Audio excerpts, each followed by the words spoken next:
Welcome to Burlap Teachers. Enjoy the video. You begin by confirming hardware and software.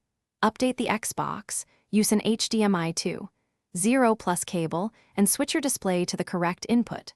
Once done, enable HDR on the TV menu so the console senses HDR capability. Make sure your display actually advertises HDR10, otherwise this method won't work.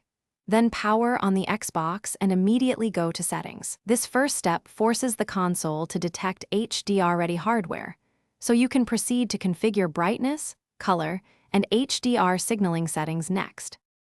You now adjust the Xbox side. Go to Settings, General, TV, and Display options.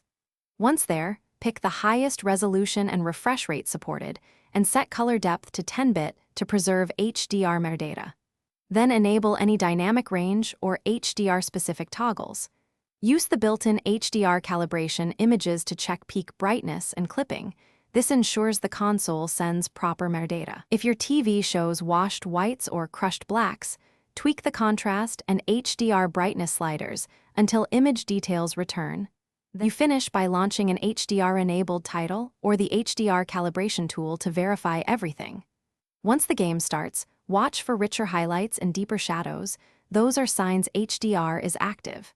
If HDR does not appear, recheck cable seating, confirm the TV input has HDR turned on, and revisit color depth on the Xbox. Make sure the console's firmware is current. If problems persist, power cycle the TV and Xbox.